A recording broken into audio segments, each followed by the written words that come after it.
Good morning. This is the 7th week of Easter, and today is the feast of the Ascension of Jesus into heaven. 40 days after his resurrection, Jesus ceases to be physically present on earth and enters the heavenly dimension for all eternity. It's curious that the apostles returned to Jerusalem with joy, celebrating the absence of Jesus in their midst. Is it possible to celebrate an absence? In fact, sometimes we too feel the absence of God in our lives, and we can have a very hard time.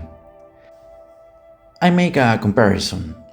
When a child is learning to walk, his parents hold him by the arms, but at a certain point, they let go so that the child discovers that he can walk on his own.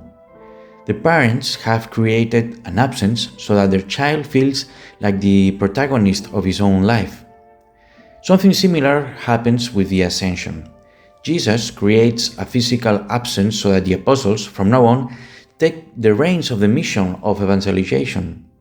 With the promise of the coming of the Holy Spirit, the apostles will discover that Jesus is no longer physically beside them, as he was during the 3 years they lived with him, but that he will be spiritually inside them. Jesus, from being someone who is beside them, walking with them, will become someone who is inside them, in their hearts at all times.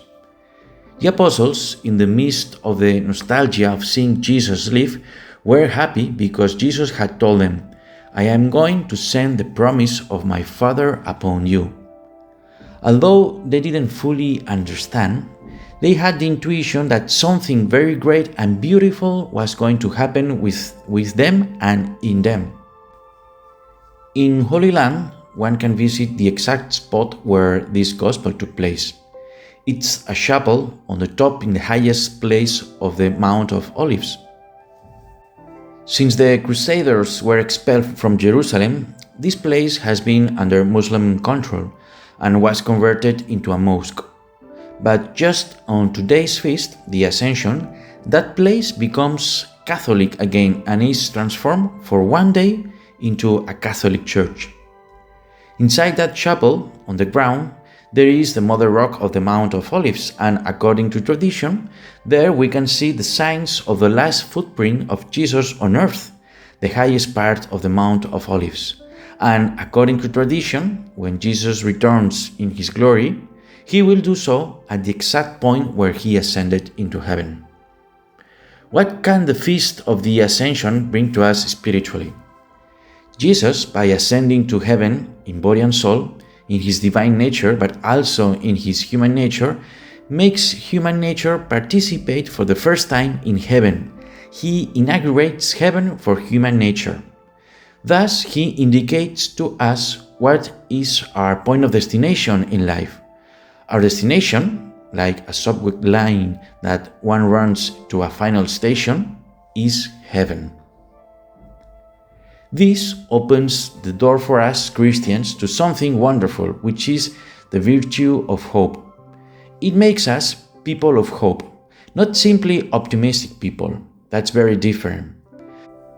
A Christian is not a naive optimist who thinks that everything is going to go well, because I believe that all of us in life have experienced that there are many things that don't go well and that don't turn out as desired. Blind and naive optimism isn't Christian. A Christian has hope, which, as I say, is different. Hope is not thinking that everything will go well, but having the certainty that everything that happens, even what we don't understand, at some point will make sense. And a second consequence of the Feast of the Ascension for our spiritual lives may be learning to relativize or give the right weight to the affairs of this world. We are destined for eternity in heaven. Our heart is created to find fulfillment in heaven. Charity is what remains for eternity. The rest, here it stays. Knowing that we are made for heaven, perhaps we can give the right weight to both the good things in life, pleasures, joys, moments of happiness, and also the negative, those that makes us suffer, learning to care about what really matters, what really transcends this world. A sample button of how disoriented we can get. These days, people, adults, have been literally fist pumping and shoving each other in London over a stuffed animal with the size of the palm of a hand. That's how they ended up trying to get their hands on a laburo, a doll of Oriental origin that has caused a real commotion after several celebrities promoted it. In conclusion, we are created for heaven, so let's give things the importance they have. No more and no less. And God bless you.